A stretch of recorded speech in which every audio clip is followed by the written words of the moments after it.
सबैजनालाई नमस्कार। आज म हजुरहरूलाई चाहिँ क्लास 9 मा भर्खरै राखिएको ब्लक प्रोग्रामिङ भन्ने च्याप्टरको बारेमा भन्न गइरहेको छु। र यस ब्लक प्रोग्रामिङ अन्तर्गत रहेर हामीले सिक्नुपर्ने भनेको स्क्रैच गेम डेभलपमेन्ट एउटा प्रोग्रामिङ राखिएको छ।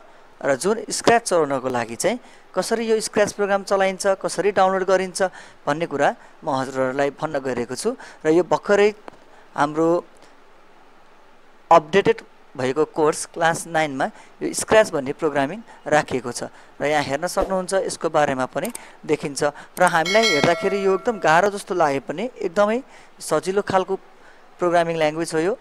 यो प्रोग्रामिङ ल्याङ्ग्वेजबाट चाहिँ हामीले चाहिँ यसलाई चाहिँ हामीले block based visual programming language पनि भनिन्छ, जुन चाहिँ MIT ले डेभलप गरेको हो।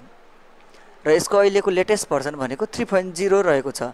यही लेटेस्ट भर्जन 3.0 लाई कसरी हामीले अनलाइनमा पनि गर्न मिल्छ, सँगसँगै अफलाइनमा पनि गर्न मिल्छ। र आज हामी यस भिडियोमा हजुरहरूलाई यो अनलाइनबाट कसरी लगइन गर्ने र अफलाइनबाट गर्दाखेरि यसको सेटअप फाइल कसरी डाउनलोड गर्ने र कसरी इन्स्टल गर्ने भन्ने कुरा सिकाउन गइरहेको छु। कृपया भिडियो अन्तिमसम्म हेरिदिनु होला। त्यस्ता केही समस्या रहे भने हामीलाई चाहिँ कमेन्ट गर्नुहोला। हामी हजुरहरूको समस्याको उत्तर दिनेछौँ र सकेसम्म हजुरहरूको समस्यालाई चाहिँ हामीले समाधान गर्न प्रयास गर्नेछौँ। अब ढिलो नगरिकन हामीले स्क्रैचको लागि चाहिँ कुनै एउटा वेब ब्राउजर ओपन गर्नुहोस्। त्यस वेब ब्राउजरमा गएर स्क्रैच सर्च गर्नुहोस्। स्क्रैच भनेर सर्च गर्ने बित्तिकै सुरुमा देखिएको यो आइकनलाई थिच्नुहोस्।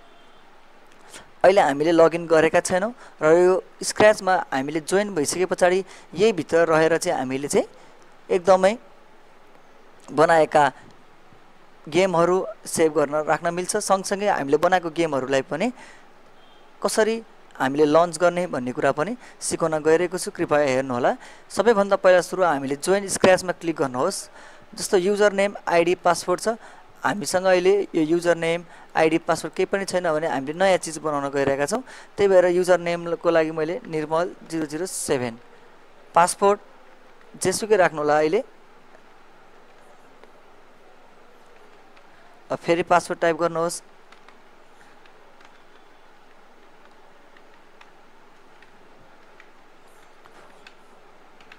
ल नेक्स्ट क्लिक गर्ने बित्तिकै हामीले यहाँनिर चाहिँ आफ्नो कन्ट्री कुन हो त्यसलाई सिलेक्ट गर्नुहोस्। यो आफ्नो अनुसार चाहिँ कुनै राखिदिनु होला। अब हजुरहरू कस्तो अब जेन्डर हजुरहरूले गरिहाल्नुहुन्छ। इमेल एड्रेस पनि यहाँनिर चाहिँ एड योर इमेल एड्रेस भनेको छ। इमेल एड्रेस आफूले चलाउने कुनै एउटा इमेल एड्रेस चाहिँ राखिदिनु होला।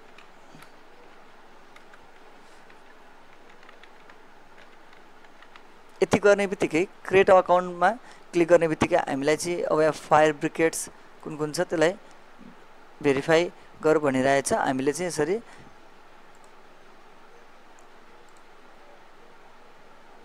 अरू कहीँ ल यो भेरिफाई भइसके पछाडि रिभ्यू योर गाइडलाइन्सतिर जानु होला। र यहाँ गइसके पछाडि हामीले चाहिँ अब स्क्रैचको लागि चाहिँ नेक्स्ट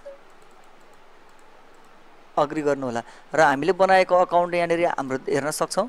र हामीले स्क्रैच बनाउने बेलामा चाहिँ हामीले क्रिएटमा गइसके पछाडि एउटा नयाँ इन्टरफेस स्क्रिनमा हजुर हेर्न सक्नुहुन्छ, देखिन्छ। यसले केही समय लाग्न सक्छ। यस पछाडि हामीले सबै कामहरू यहीँ भित्र गर्नेछौँ। र यसरी गऱ्यो भने यो चाहिँ अनलाइनबाट भयो। र हजुरहरूलाई मैले अफलाइनमा पनि यो एप्लिकेसन कसरी डाउनलोड गर्न सकिन्छ। सबै ठाउँमा नेट, कम्प्युटर ल्याबहरूमा इन्टरनेटको पहुँच नहुन सक्छ। यदि इन्टरनेट नभएको खण्डमा हामीले यसलाई चलाउन कसरी डाउनलोड गर्न सक्छौँ त्यो पनि एकचोटि हेर्नु होला। यसको लागि हामीले स्क्रैच अफलाइन डाउनलोड भनेर लेख्नु होला। स्क्रैच अफलाइन एडिटर क्लिक गरिसके पछाडि यहाँ सुरुमा रहेका यसलाई चाहिँ हामीले क्लिक गर्ने बित्तिकै एउटा नयाँ पेज खुल्नेछ।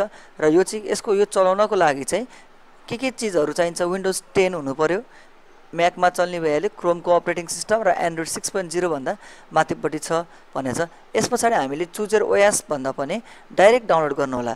डाइरेक्ट डाउनलोड गरिसके पछाडि यो चाहिँ 161 MB को फाइल रहेको छ। हजुरको इन्टरनेटको स्पिड अनुसार यो डाउनलोड हुनेछ।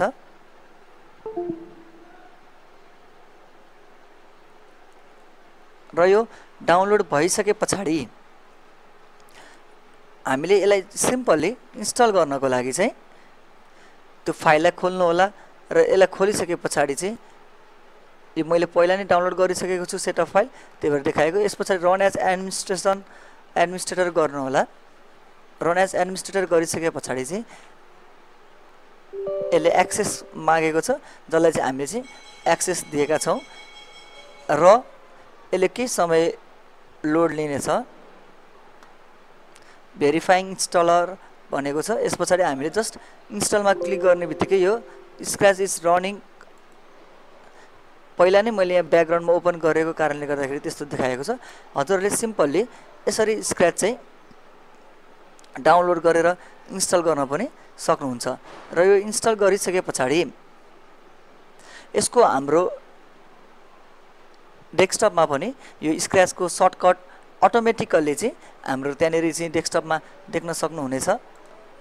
यो इन्स्टल भइरहेको छ। मैले इन्स्टल हुने बेलासम्म चाहिँ इन्स्टलको लागि चाहिँ राखिरहेको छु र हाम्रो युट्युब च्यानल टर्न अनमा गएर यो भिडियोहरू हेर्न सक्नुहुनेछ।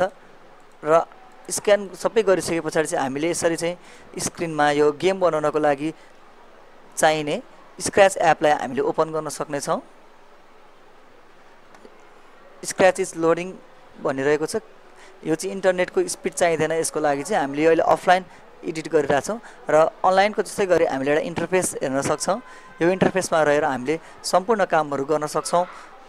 आजको लागि यति भन्दै म यहाँ हजुरहरूबाट बिदा हुन चाहन्छु। हस्त, धन्यवाद।